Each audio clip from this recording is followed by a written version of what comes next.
Hello,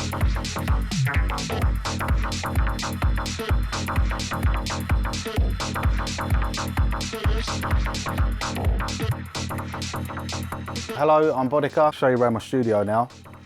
And we'll start with a modular, just a little bit of modular. The reason I got into modular is because over the years I went through so many different sort of polysynths and mono synths, which I loved, you know, the classics like Moog, Roland and Korg, and as time went on, I just felt like I'd started to exhaust them. And once I started playing with modular, I don't know, man, I just felt reinvigorated, and it was quite exciting, the possibilities that you could do. Like, you know, with a mono synth, you're obviously restricted.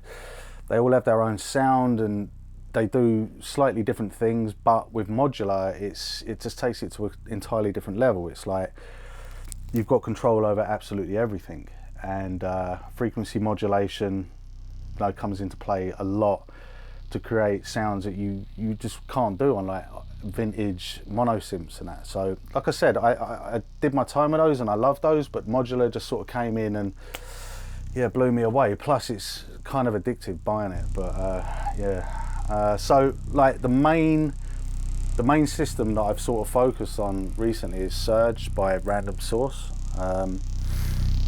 Went through quite a lot of different modules over the years, but this Surge system was the one that resonated with me the most, for various reasons. You know, because you got Surge, you got Boodika, you got Moog, and you got all these other companies, and I think it's good to have all those other companies because they're all offering something different, and people are different, and everyone's looking for, you know, something that sort of talks to them. So the Surge spoke to me in a big way, to be honest. Yeah, I just love it. And like within this system, I've got like 1, 2, 3, I've got 6 NTOs, so that they're 6 like oscillators, if you like. A couple of DUSGs, which again are multi-function modules, but are also VCOs. So when you've got that many oscillators, you know, it becomes just so vast. And you've got ring modulators, we've got loads of filters. I think I've got about 6 filters in here, and various wave folders, wave shapers, feedback modules that they do, the resonant equalizer. From there, you know, you've got other modules like the mutable instruments like beads, marbles, rings. They're kind of essential, they're just fantastic. I don't really like to use rings like without processing it because it's a very sort of obvious sound. It's a resonator, but yeah, I love it. Again, it's just like, however, you spend some time with it and you can just make it sound amazing. Marbles, great random, beads, your granular. So within the rest of the system, there's like effects, like I consider those to be effects, except the random module. The Herb Verb and the Echophon, they're kind of classic sort of make noise effects, which they're just great. The Rainmaker, complex, endless module. It's incredible, I absolutely love it. You can just do simple delays, but it's not really about that. It's about being very sort of experimental, and it just gives you things I wouldn't have a clue how to make any other way. Got a lot of drum modules up here. I've got another case like full of drum modules as well. Like there's like your classic sort of 808 and 909 stuff. So yeah, anything that I've bought or got left in the case is like something that I will use and want to hold on to, and I feel like it's got something unique about it. And then you probably see started to build the Boodika collaboration with Tip Top, like the 200 series, which sounds as good as I had hoped it did. You know, I could spend a long time patching this whole system up and make it do some crazy stuff, but I mean, just for an example, I've got like 4 oscillators coming out of these 4 NTOs that I think have a slightly frequency modulating each other, and they're running into this planner. So that, when the planner's in the middle, that'll just be the 4 tones, and when I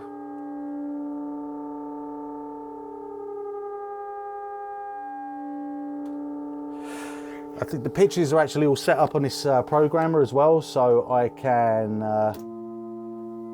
tune the top 2 oscillators with this top knob, tune the bottom 2 oscillators with this knob, which is really cool because it's like with this same patch, without affecting the pitch that you've already programmed onto the oscillators, you can find new spaces for it.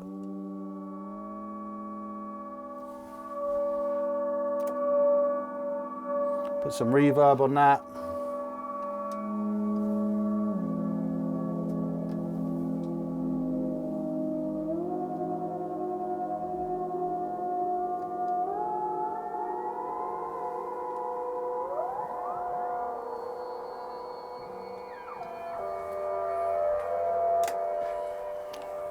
And yeah, that's pretty addictive. I could do that all day. That's the beauty of the modular. You can use it, if you understand what you're doing and why you're doing it, you can use it in a very simple way to get really good results. All right, so now I'll show you some of my dynamics, this rack here, which basically anything I record in here just goes through one of these machines, and it really just depends what I want from the sound. Like at the top we've got like the Overstayer modular channel, which is probably my most recent addition. I mean, I've had it maybe 2 years now, but it's definitely a mainstay. It's stereo, and it's really, really versatile. Great saturation, great compression. You've got wet dry mix for saturation, compression, EQ. The EQs sound great. It's solid state, it's not valve, which I am a bit of a lover of valves, but you know, it's good to have different flavors. So I heard a friend of mine had one of these, and I was hearing things he was doing with it, and I ended up getting on the waiting list, and yeah, I love it, to be honest. I've not really heard anyone say anything bad about it, so that's always a good sign. So under that I've got the Kite, which is a stereo valve EQ, which generally use on my mix bus. And I also track sort of like if I'm recording stereo effects or things like that, I will maybe track through it sometimes, but primarily it's used like on the mix bus, as is the mastering Culture Vulture at the bottom. That doesn't always sit on the mix bus because I track through it a lot if I want to destroy sounds in a very nice way. You know, the Culture Vulture is fantastic for that. It's a classic, you used to see them in every studio really. But I've owned the Culture Vulture for, it must be 16 years. The one I recorded the majority of my Boddika music through, I actually sold, and I kind of regret it. So I used to have that one and that one that I sold. But I found it had a dirtier sound. It was one of the original units. Like, it was a very old one, and it sounds like a bit of a cliche, but there was something about the sound that I really, really liked. And this one I find is a little bit cleaner, but still gets me where I want to go. At the bottom there's some Neve Portico units. There's 2 Neve EQs, and there's a stereo compressor and Neve like tape emulator. And these units have also got like, well, the tape emulator and the EQs have got like if you're not engaged the EQs or the tape, they're quite really good line drivers as well. So it's like you can really push your signal into them, and because of the headroom you get in the Neves, it just pushes more and more tone out of a sound. I mean, great for drums and various other things as well. So they're kind of multifunctional if you think of them like that. So moving away from that, I'll just sort of move around the rest of the studio and see what I've got lying around. Over here there's like a cassette echo, like tape echo, which is really, really good. One of my favorite pieces is the Studer 962 mixing desk. I always wanted one of these, and yeah, I was lucky enough to buy one a few years ago. When I opened the doors to the studio to start doing recording and stuff like that, I felt like I better have like a nice console. Consoles are expensive. This did cost me quite a bit of money, but it was within my reach and within my range, and I'm just very pleased I've got it. It's a lot smaller than stuff that I used to have. I always had 32 track desks, so it's been a bit of a mission sort of getting used to that, but at the same time those limitations, like I was talking about earlier, when you're writing tracks, limitations are good because you know, you pick your weapons and you make it work, and I picked this weapon and I have to make it work. So yeah, it's been a different thought process, but I absolutely love it, and I wouldn't change it for the world. Moving over to this side of the studio, I've got my effects units racked up here, like kind of long time mainstays, Eventide Eclipse, the Orville, and a Lexicon PCM 96. I sold a lot of my vintage synths, pretty much all of them, and I don't really regret it because, you know, people like Dave Smith and Sequential have come back with these modern monsters. Like, I've got the OB6 there, and it's just amazing. I'll take that over the vintage one all day long because I've got a warranty on it, and you don't have to worry anymore. So the OB6 at the minute is like the centerpiece, I guess. So yeah, then I bought a Moog Matriarch because it's obviously it's a completely different sound to the Oberheim sound, and I feel it's quite essential to have something that sounds like a Moog, or is a Moog, in the studio. I think this is a lot of bang for buck Matriarch. It sounds fantastic, and being semi-modular, it really is quite extensive what you can do with it. Absolutely love these Korg They did 3. This is the OP6, which is like FM. I firstly went for the OP6 and I don't regret it. I absolutely love it. This being a digital synth, I have another like Neve tape emulator down there / line driver. So being a digital synth, I like to run it through analog circuits and just push a bit more tone out of it, take those digital needles off before it sort of gets into the computer. These two don't get used much. I think I'm going to sell them. I've got some more synths at the back of the room that just are lying around. They're like the last of the ones that I maybe need to sell and invest into some other stuff.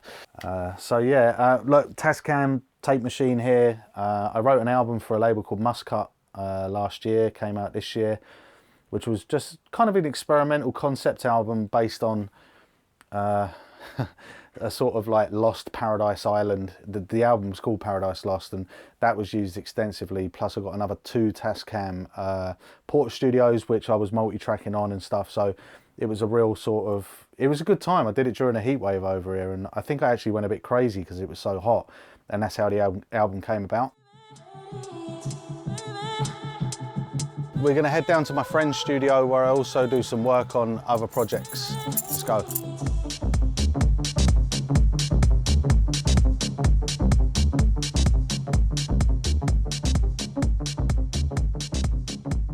We're at my friend Graham's studio, which is roughly 60 seconds from my studio, and Graham's been on the island for about 12 years, and we were only introduced by a mutual friend about 18 months ago, I think.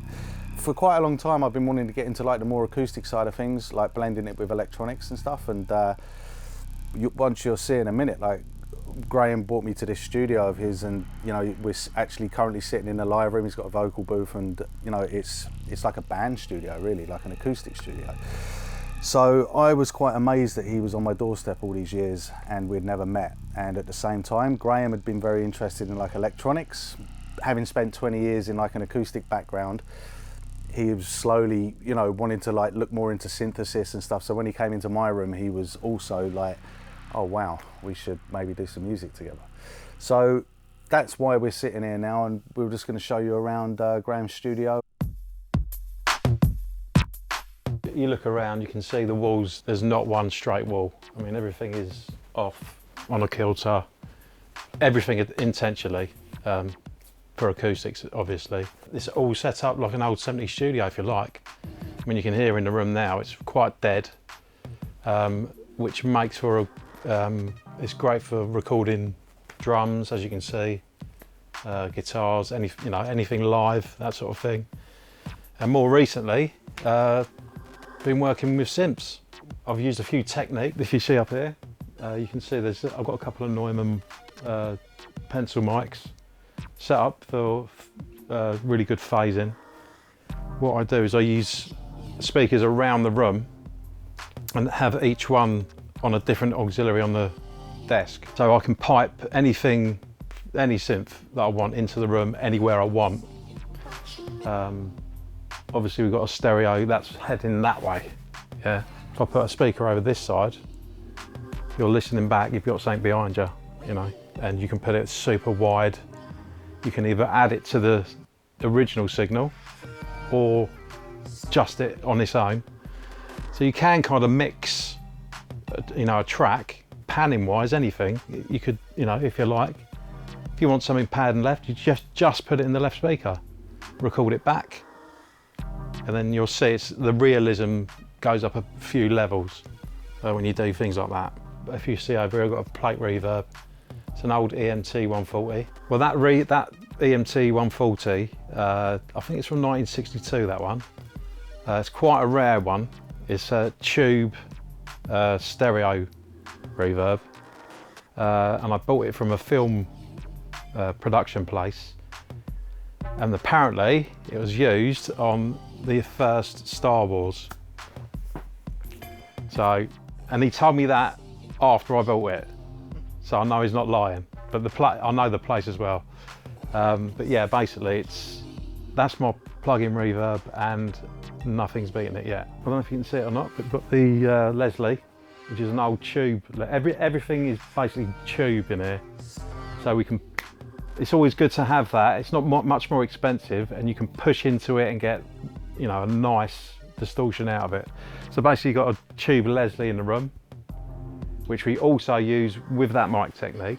The more you push into it, the more like really nice distortion you get out of it.